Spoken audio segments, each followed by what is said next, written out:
Magandang buhay, ating pag-aralan GMRC2 Week 2 Day 1.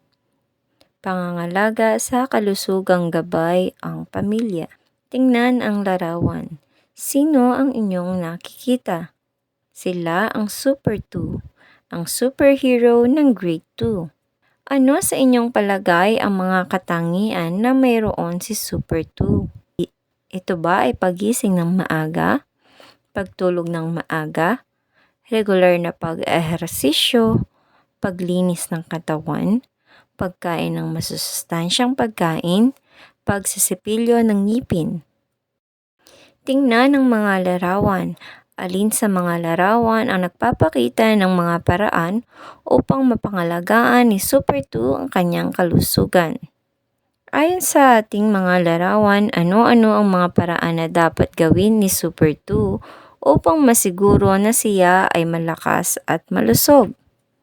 Bilang isang bata sa ikalawang baitang, sino ang palaging nagpapaalala sa inyo ng mga tamang pamamaraan upang mapangalagaan ang inyong kalusugan?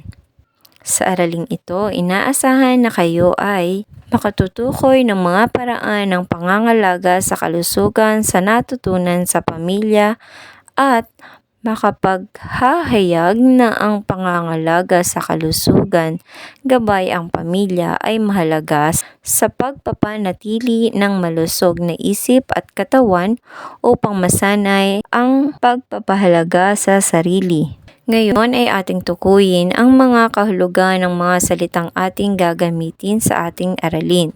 Ating iayos ang mga jumbled letters upang mabuo ang mga salitang tinutukoy sa pangungusap. Una, sila ang ating kasama sa bahay na siyang gumagabay at nag-aaruga sa atin. Magaling. Ito ay pamilya. Ikalawa, ito ang estado ng pagiging malusog ng katawan at isipan, kung saan ang isang tao ay malayo sa sakit at may kakayahang gawin ang mga pang-araw-araw na gawain nang walang anumang hadlang. Tama, ito ay kalusugan. Ikatlo, ito ay tumutukoy sa isang tao mismo, ang kanyang mga katangian, damdamin at pagkakakilanlan. Magaling, sarili.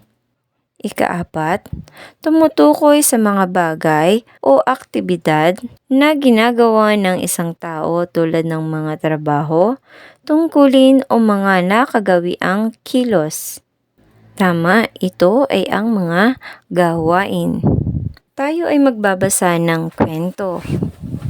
Ang ating kwento ay pinamagatang Ang Malusog na Pamilya na isinulat ni Crisel P. Kemkem. Ang kambal na sina Leo at Leia na nasa ikalawang baitang ay mga tunay na masayahing mga bata. Sila ay maliksi at mabilis na nakatatapos sa kanilang mga gawain sa paaralan man o tahanan. Tuwing umaga, bago sila pumasok sa eskwela, ay inihahanda na ng kanilang ina ang kanilang pampaligo at masustansyang almusal. Paborito nilang dalawa ang mga pagkain tulad ng prutas at gulay. Gayon din ang pag-inom ng gatas.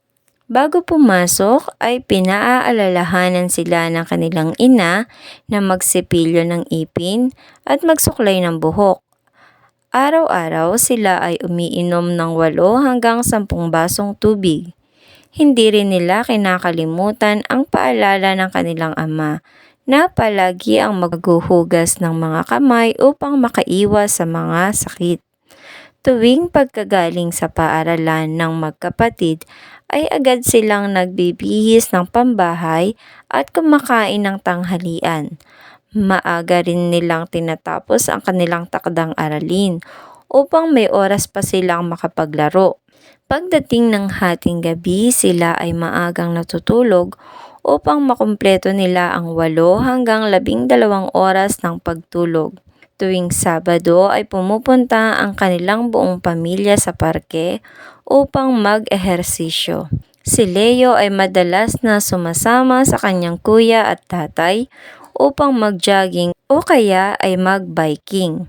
Si Leia naman ay kasama ang kanyang ina sa pagzuzumba. Pinananatili din nila ang kalinisan ng kanilang bahay at kapaligiran upang makaiwas sa mga sakit na dulot ng mga lamok, langaw at daga. Kapag sila naman ay nagkakasakit ay agad din silang kumukonsulta sa doktor upang mabigyan ng tamang gamot at agad na gumaling. Sila Leo at Leia at ang kanilang buong pamilya ay laging masaya at malusog. Mga tanong: sino ang mga tauhan sa kwento? Ano-ano ang mga paraan o gawain ng pamilya ni Leo at Leia upang mapangalagaan ang kalusugan ng kanilang pamilya?